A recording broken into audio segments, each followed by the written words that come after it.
Well, hello there, my friends.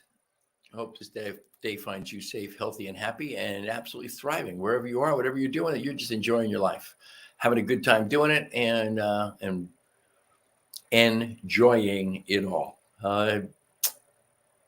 Yeah, I'm trying to feel that way every day myself. Not trying, I'm working on it because it's not a try.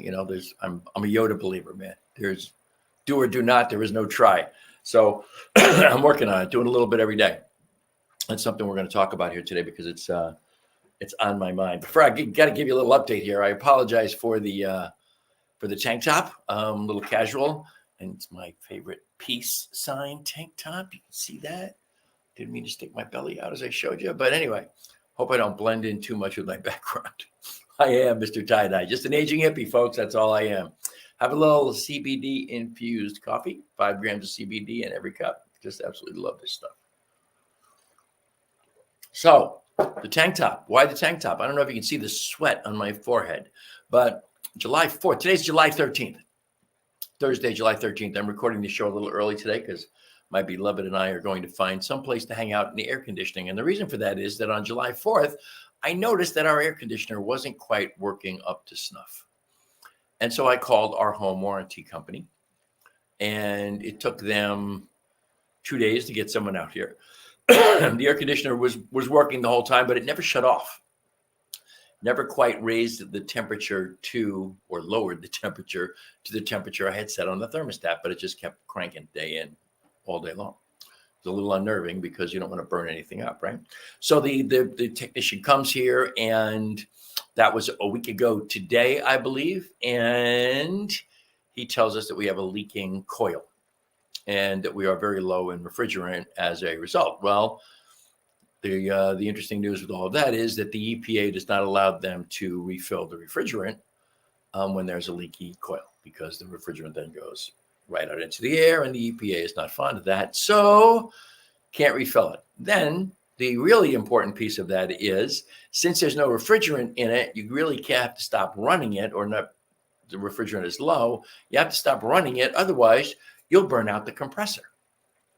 And your home warranty company will say, well, you ran your air conditioner after you knew there was a problem, so the burnt out condenser is your fault, and we don't cover that. And that's got to, $10,000 or whatever to replace that baby. So we had to shut off the air conditioner. Now, it has been anywhere from, I think the lowest temperature we've had was 87 one day. Every day it has been 88 to 94 since then. And this is a modular home that we live in, and modular homes are built in a factory, so that they're really, really tight. I mean, everything's built to specs, as opposed to, a bunch of carpenters out on the site making a stick-built house, doing measurements with a tape and off of a plan. Excuse me, my itchy nose here. And so it's a tight house. So it holds temperature really well, which is really cool when you're looking to, like, during the day when it's hot out, you turn the temperature down so you get nice and cool in the house. And then at night you can turn the temperature way back up. So, and the air conditioner may never come on during the entire night, and the temperature in the whole house during the night might raise 2 degrees, which is really very cool. The flip side of that baby is that when it's really, really hot outside, you do everything you can to cool the house off in the morning, windows open, fans going, whatever. But when the sun really comes over our house, so that it comes to the front of the house, second half of the day, the hottest part of the day. And that's where we have this just amazing, beautiful windows across the front of the house. So it gets very hot very quick, even with the blinds closed and everything. Bottom line is, it has been miserable in here. Miserable. We have on our property, I think I've mentioned this before, we have 70 blueberry bushes in the back. The blueberry bushes, I'm going to talk about that later. But I went out and picked this morning, and in about a half an hour of picking, I probably got close to 2 pounds of blueberries. I was soaking wet, drenched completely. Pants, shirt, even my belt was a little damp. I mean, it was just amazing how humid it is and how hot it is outside. And that was at, I believe, 10:30 this morning, 10 o'clock this morning. So What are we going to talk about today? Well, the first thing is I forgot my book. Bear with me here, folks. I'm going to get up and I'm going to just walk around the other side of the camera.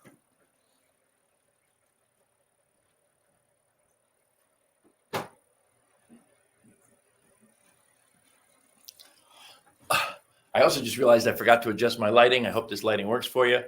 It doesn't look too bad to me. We're opening up this thing called You, and we don't get a quotation. We just get some highlighted paragraphs that I did. So we'll just turn the page and we get, truth lives forevermore at the center of my being. I know that the faith that walked over the troubled waters of human experience 2,000 years ago is at the center of my own being. I know that the inner calm that stilled the tempest is accessible to me today. I know that the truth within me is always, always triumphant. The truth within me is always triumphant. That's interesting because we have a spiritual circle. We try to meet once a month, and we have a couple in Hawaii. We have a couple in Colorado. We have another guy in Colorado. We have a woman who I don't know. I think she's in Colorado Springs. Maybe she's in Colorado, and then Lisa and I, and there's 9 of us, and we have this great spiritual conversation. One of us leads it and comes up with a subject. And my beloved Lisa facilitated this past week. But before we get to that, at the end of every spiritual circle, one of our members, another fellow who lives in Colorado, Hulan, he reads something from this thing called You, and he does it just like I do my show. Randomly open the book and read something. And invariably what he reads is right in alignment with whatever we talked about. It's amazing. And I don't know if that's all power of suggestion, but you got 8 other people listening to him all going the same thing. Wow, that was right in alignment. Normally, you got 8 people listening to the same thing. You're going to get 8 different opinions and nobody's going to agree on anything. But that's what it was. This morning, reading this for you is very close to the exact same thing I want to talk about, which is what our spiritual circle was about. As I was going to say, my beloved Lisa came up with a couple of different recordings, videos that she wanted us to watch. One of them was from Michael Singer, and one of them was from, is it Michael Singer or is it Mark Singer? Oh my God. That's really funny. I think it's Mark Singer. How could I forget that? And the other one was from Dr. Patty Lukenbach at Mile High Church in Denver, Colorado. And the subject, basically, where we wound up with both of these videos, we played them at different times, but the subject really was about the idea of accepting what is. And we had a really interesting conversation about accepting what is, as opposed to railing against it, or even rejoicing in it. Do we just accept what is? Now we had a really spirited engagement around all of this, and I maintained that it's almost that what is almost like Schrodinger's cat. It's nothing until it's observed. What is, in my experience, I judge as a positive or a negative, just to be really simplistic about it. And that's what makes it so. That's what makes it what is. What is either a good thing, or what is a not so good thing. And I maintain that until you have that discernment or judgment, depending on how big an event it is, once you have that, that's what makes the event what it is. Until then, it's almost like it didn't happen, right? Schrodinger's cat. So the conversation was I mean, we talked for 2 hours, and near the end of the conversation, I came up with the idea. We're talking about is what is a random thing? Is it just the quantum field is just dropping things out of the field into our experience, or is it a manifest? Is it as Abraham says, every moment is a manifest moment? Now, one of our participants said he doesn't believe anything is manifested. He thought it was all just kind of random stuff. I believe that everything is a manifested moment, as Abraham says. And I also kind of got into the idea that if we recognize that everything that happens to us, every single thing that happens, not to us, but for us, nothing happens to us.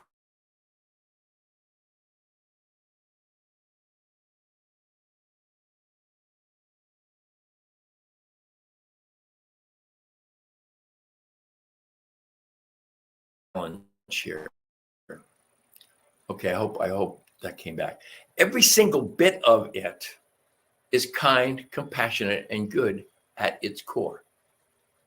So the idea was, from my perspective, is if we recognize that every moment is a manifested moment, and that manifesting from the quantum field, which is the energy of the divine, everything is twice created, once in mind, and it's the divine mind, not my mind, once in mind, once in the quantum field, and once in manifestation. If we recognize that that is what is happening, and everything that is happening for us,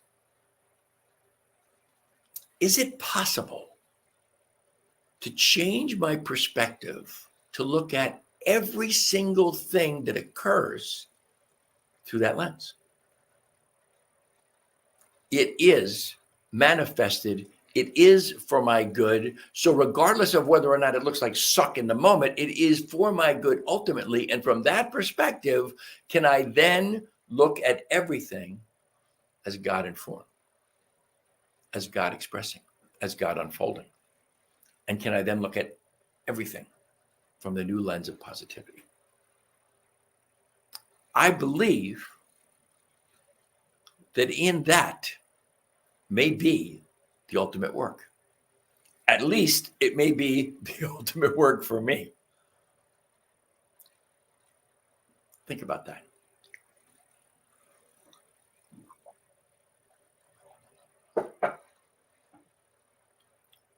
Everything that happens is happening for me. Everything is happening for my highest good, for the next highest vision of me. Everything that happens is kind, compassionate, and good. Everything is a manifestation from divine mind. Remember, if it's in the quantum field, if it's not in the quantum field, it's not possible to think about it. It's not possible to even conjure it up in the human mind if divine mind hasn't already got it. But then the flip side of that is, of course, we recognize divine mind has everything with it.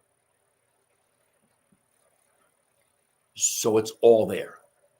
And it is what I believe and where I focus my attention that manifests into my life the things that I experience. And because I manifested them, they are all for me.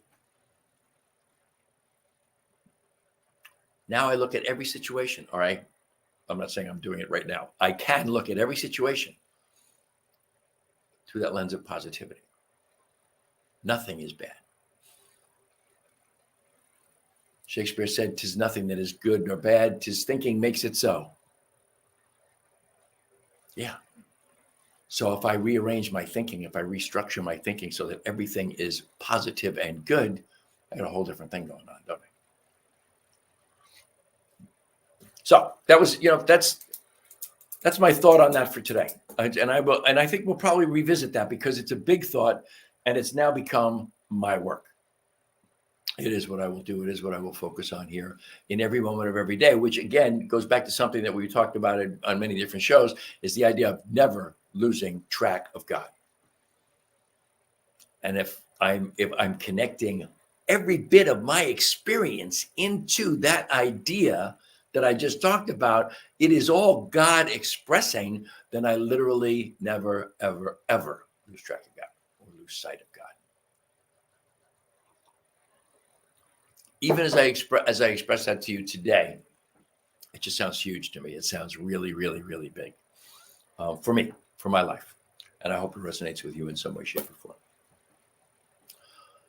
Another thing, it's this, in the Bible,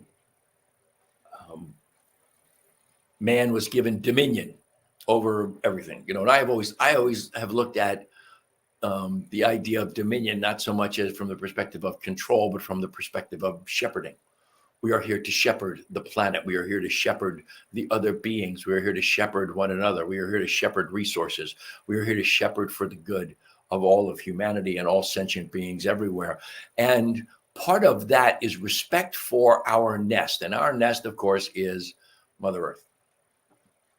Now, as humans, we have expressed very little respect for Mother Earth. We are the only species that is continually soiling, dirtying, destroying our habitat. We're not destroying the Earth. Let's be really clear about that. We will not destroy the Earth. If we had a nuclear war that wiped out everything on the planet, the Earth would survive and it would regenerate into whatever form it regenerated, and it wouldn't give a good goddamn whether we were here or not. Planet's been here for 4.5 billion years at least. It'll be here for another 4.5 billion. There's no two ways about that. And I always look at the shining example to me is you get pictures of, go look up pictures of Chernobyl, where they had one of the worst nuclear disasters in the history of nuclear power plants in Russia. And you will see how Mother Nature is reclaiming Chernobyl, concrete buildings, apartment buildings, reclaiming the entire town. Which is fascinating to me, but it's a stark example of the fact that Mother Nature's in charge, baby. Mother Nature is, if we're God in form, Mother Nature is God in form, and she's in charge. But anyway, we talk all the time about the destruction that we have wreaked upon this planet and how it has led to climate change. Climate change was something people were talking about more than 50 years ago. They were talking about what we were doing with greenhouse gases, and they may not have had all the science back then, but they had the basic knowledge of what the atmosphere was composed of and how we were affecting the atmosphere and the effect of sunlight through the atmosphere onto the planet, and how that was changing the climate. It wasn't just changing the weather. The weather is what's going on outside your window. The climate is what's going on the planet. And they have done projections over the years. I mean, I've been alive pretty much the whole time they've been talking about climate change. And it was global warming, which was a really, really bad turn of phrase. But climate change has become kind of a concept of what's coming. Climate change is the future. Right now, we are experiencing, at least in the United States, and I think it's true all over the whole planet, actually, we are experiencing unprecedented heat. I think I mentioned in last week's show, the first 4 days of last week were the hottest 4 days on record on the planet, not in the United States, on the planet, since they started recording those things. And here's the point. We may all be going, oh, God, it's hot. I just told you a story about the blueberries and how freaking hot it is outside. Well, that's all well and good. But did it ever occur to you that as hot as it might be today, middle of July, 2023, did it ever occur to you that this may be the coolest summer we may ever see for the rest of our lives? Think about that. As hot as this summer is, it is more than likely the coolest summer we will have for the rest of our lives. That's so scary. But as scary as it might be, it's not like a horror movie you can turn off the channel, or turn the movie off. This is reality. We are not going to experience climate change. We are living in climate change. We are living in a changed climate. And at this juncture, without immense cooperation from each and every one of us, not just under the country government level, each and every human on the planet, without some cooperation from us, it is going to get worse faster, just like all of this has gotten worse faster than any scientist ever predicted years and years and years ago when they first started talking about this. People were talking about the horrors of climate change going to be our reality in 2050 or in the 22nd century, and that's when it would be really, really bad. Instead, it's happening now. We're experiencing it now. We're experiencing it at 20, 30, 40, 50 years sooner than anybody ever thought we were going to experience it. And my point is, it is a spiritual responsibility to take care of our nest, but also to take care of the nest of our neighbors, of our fellow sentient beings on this planet, and for future generations. Because it's entirely possible. And we have to get this. It's entirely possible that by doing nothing, we could literally make this planet uninhabitable to human life. And trust me when I tell you, we're going to get that done long before anybody ever figures out how we can colonize Mars, where we can go and destroy that. The interesting thing is, one of my favorite concepts is, if we are developing the technology to turn the environment of Mars into an Earth-like habitable place, why in God's name are we not investing the money to turn Earth back into an Earth-like habitable place?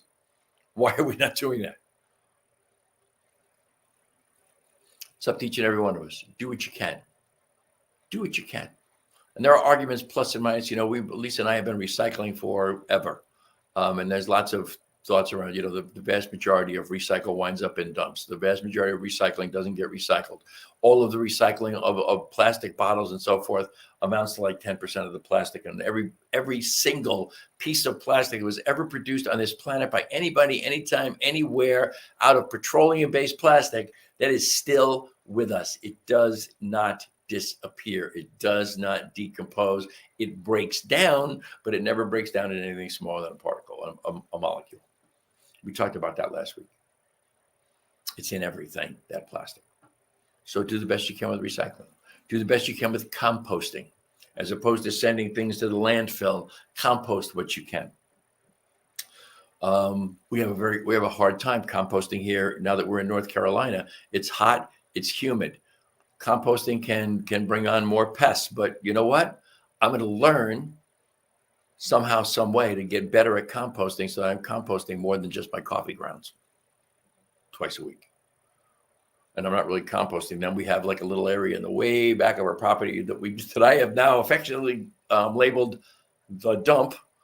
And we've got all kinds of trees and bushes and stuff that need to be pruned and trimmed, and weeds growing in what once upon a time were gardens. We're cleaning all that up little by little by little. There's no place else to put it. It goes in the dump. But that eventually is going to all decompose and become good, rich soil. I don't know how soon that's going to happen because I'm putting back pretty large pieces. But regardless of that, I'm going to figure out how to back there somewhere to create a compost pile, so that I'm doing that piece for the planet as well. Back in the day, those of you who are old enough to remember the oil crisis of the 1970s, our most humane president, Jimmy Carter, had his little fireside chats. He put on his sweater and he sat in front of the fireplace in the Oval Office, not the Oval Office, somewhere in the White House, and he talked about turning the thermostat down to 68. You know what? 68 is a pretty damn comfortable temperature. There's nothing wrong with 68 in the winter. Nothing wrong with 68 or 72 in the summer on your air conditioner. In fact, I have found that we can be very comfortable with the air conditioner. We can be very comfortable with 75. Every degree on your thermostat counts. Make good use of the resources that we have, and you're turning up or down your thermostat depending on the season is not going to change the climate of the world. But if everybody does their part, what we have the possibility to do is to slow down this death spiral that we are in, that we know is climate change. That's enough of that. The other thing we can do is to let's take our science of mind and metaphysical mindset and meditate and pray on the consciousness of the planet, to raise it up so that all beings are participating at whatever level they're capable to mitigate this as best we can.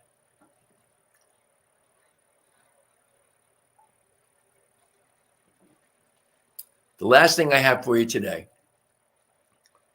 as I told you earlier, I was out picking blueberries this morning. We have 70 blueberry bushes. The blueberry bushes there's at least a couple of different species, so they produce berries at different times. And the bushes are amazing in that there's the bushes that are really producing the most right at the moment have clusters like grapes, and it's amazing. It could be 15 or 20 blueberries in a tight little like miniature grape bunch, and they all ripen at different times. They don't ripen together. So you actually literally can take the bunch and kind of just rub your thumb on it, and they drop into your bowl. I was out there today. Again, I was out there for about a half hour, I think, maybe 40 minutes. I think I picked close to 2 pounds of blueberries. And the blueberries that are ripening right now are really, really, really very tiny. They're not even a half an inch across. They're very, very small. The blueberries that earlier in the season were a half inch, some of them even bigger than that. But and they grew more individually as opposed to in these clusters or bunches like grapes. And those you really kind of picked. These you can literally just rub your hand and the ripe ones fall off. I was out there. I was in a half an hour or whatever, soaking wet, drenched. My pants, my underwear, my shirt, completely I was dripping sweat down my chest into my shirt and into my pants. I mean, it was that hot, dripping down my back. And all I'm doing is standing out there picking blueberries. And I had this amazing thought. In this country, we have a real controversy going on around immigration, illegal immigrants. And I hate that expression. Undocumented migrants is what they are. Nobody's illegal. There are no illegal freaking people. Even criminals are not illegal. Their activities are, but they're not. And the entirety of the agricultural industry depends on migrant workers to pick crops. And a good many of those migrant workers are undocumented.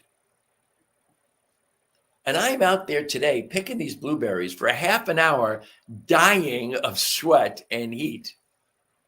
And I had all of a sudden a flash of appreciation for the amazing people who come from another country to this country and do this. And trust me, I'm standing up out there picking blueberries.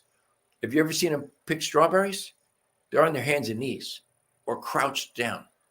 Try holding that position for 10 minutes, let alone for 8 or 9 or 10 hours or however long it takes them to pick as many pieces of fruit or vegetables they need to pick to make a living. I was really, really clear today when I was out there that I have a new appreciation of all those people. We need them. And there have been stories, I don't know whether it's still going on, but this was earlier in the year, that there were stories of crops rotting in the fields because they could not find the migrants to pick the crops because we were cracking down so hard on undocumented migrants coming into the country.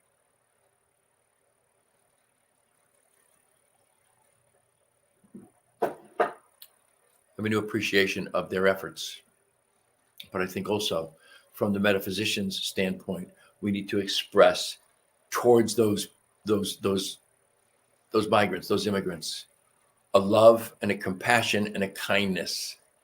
Forget all kinds of people on this planet, all in this country. Let's not talk about the planet. I don't know that much about immigration in other countries, but we have all kinds of people in this country raging against the idea that migrants come here and they take jobs from skilled laborers by doing the work cheaper.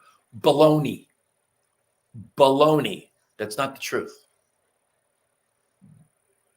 Lots and lots and lots of undocumented migrants were working in the meat packing industry. They were not taking anyone's job. The owners of the meat packing plant were just paying them less. And because they could pay them less, they hired more of them. That wasn't taking anybody's job by the migrants. That was from the corporate entities. That's who takes your jobs.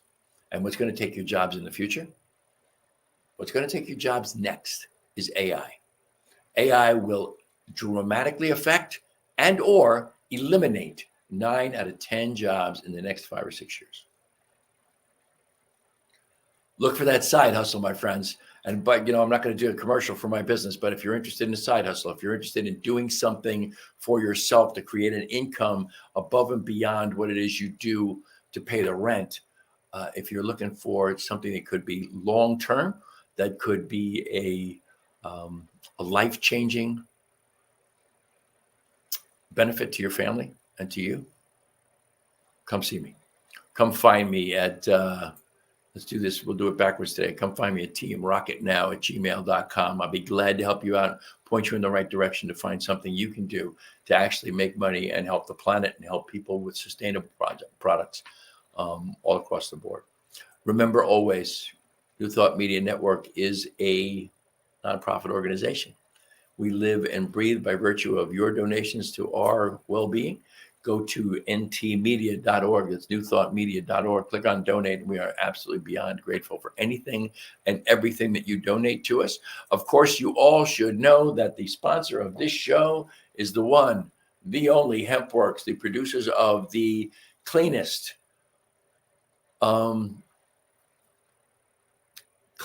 most potent CBD products on the planet.